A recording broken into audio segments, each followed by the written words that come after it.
Stars are so far away, all we see is a pinpoint of light. The biggest telescope, looking at the closest star, all you see is a dot. To measure the distance to something you cannot touch, you have to use trigonometry. You have to know two angles in a side or two sides in an angle. Earth is 8,000 miles in diameter, which is basically 0 compared to star distance.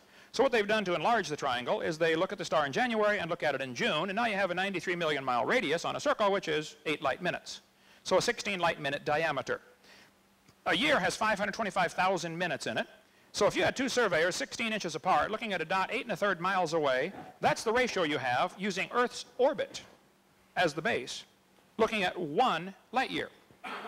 That makes an angle of 0.017 degrees. To measure 100 light years is clearly impossible. That's like two people in Pensacola on my roof, 16 inches apart, looking at a dot in Chicago. 15 billion years is clearly impossible. We just simply can't measure those distances. Stars probably are billions of light years away. I don't know. Nobody does.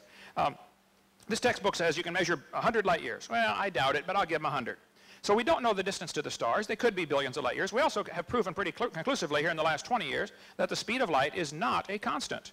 At Harvard University in '99, they slowed light down to 38 miles an hour. The next year, they slowed it down to 1 mile an hour. The next year, they brought it to a dead stop. This was done at Harvard, Smithsonian, and Cambridge. That's what science is, something repeatable, observable, not hypothetical. At Princeton, meanwhile, they speeded light up to 300 times the speed of light. The speed of light has decreased so rapidly over time that experimental error cannot explain it. Astronomer Barry Setterfield from Australia said. Here's the chart showing the decline in the speed of light. If we had time, we'd talk about all that.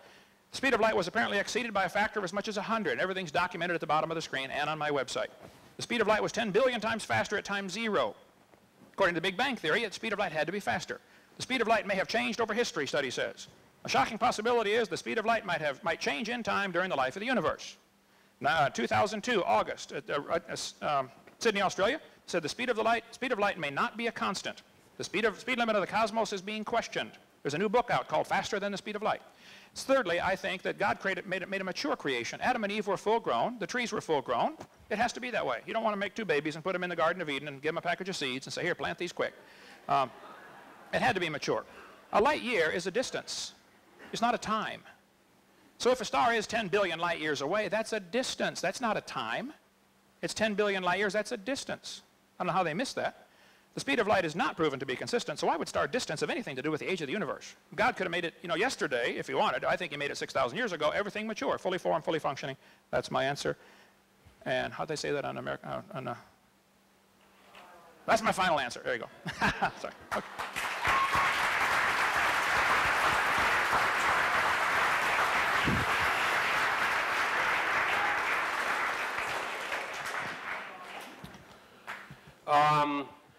There is no doubt that the speed of light may have changed over cosmological time, and it would be very difficult for us with our present understanding, as I understand it, and I'm strictly an outsider on physics and cosmology, to prove or disprove whether the speed of light has changed over long periods of time. That it has been increased, the speed in Princeton, is an outright fabrication.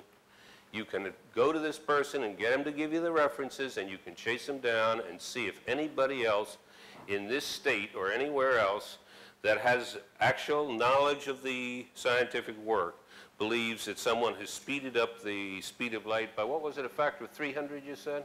I'll show you the reference. Let's see. 300, I think you said. This will be. That's what the article said. Let's see. All right. Well, anyway. Here, New York Times, May 30th, year 2000. So take it up with Mayor, what's his name, from New York. Okay. This is the article just as it appeared on June 4th of the year 2000. Okay, well, I suggest Dr. Li Jong Wang. Yeah, find a scientific journal and see if the conclusion is as described in there. I had one thought before I came over here, and this is the end of the question period, so this will be my last thought. I figured this man probably uses a computer. He probably uses light bulbs. He probably watches a television. He probably makes use of the enormous technological innovations that have come from the scrupulous, careful, detailed, and now centuries-long application of scientific reasoning to the universe around us.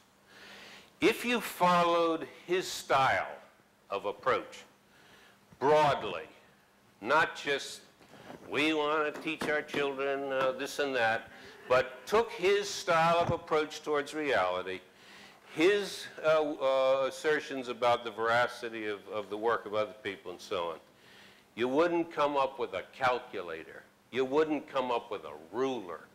You wouldn't come up with nothing like the computer that he's blessed to be able to use. Thank you.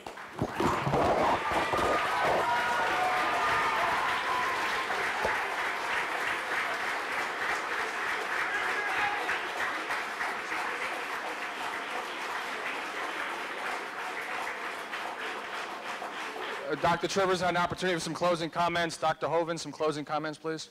I certainly enjoy science. I have nothing against science, but the idea that we wouldn't have computers if it weren't for evolution is simply ludicrous. Evolution has...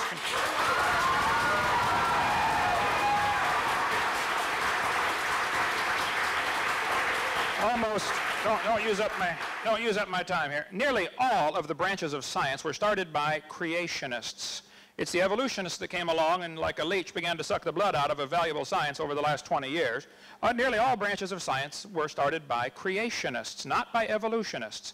I defy you to find me one scientific advancement because of the theory of evolution. The evolution theory is useless. It's not only useless, it's dangerous. We teach the kids they're an animal and then wonder, why do they act like an animal? Well, duh.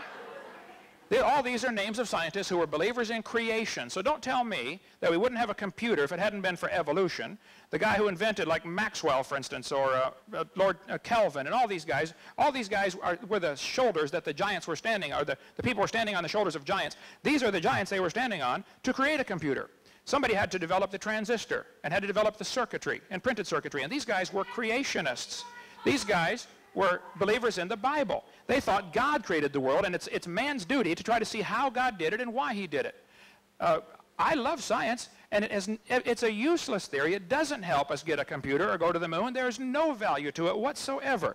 And I resent the implication that all scientists believe in evolution, because they don't. The guy who invented the MRI is a creationist like me. There are thousands of scientists who are creationists. Many are indeed afraid of losing their job, because there's a real prejudice against those who don't believe, who don't bow down to the sacred cow. I'm sorry, here, let me find the right one here. I can give you some examples here very quickly, since these are closing comments here, about some scientists who were wrong in past. Here, many examples of that.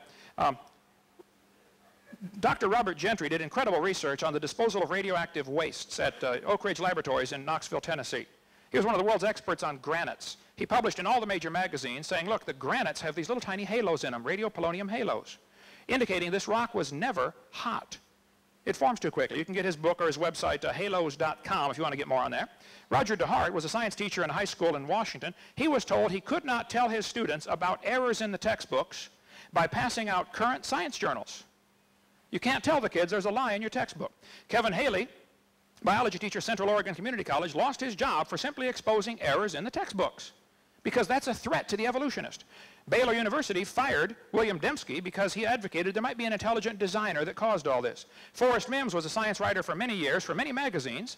He was denied a job at Scientific American simply because he was a creationist. Rod LeVake in Minnesota was reassigned just because he expressed doubt in Darwin's theory.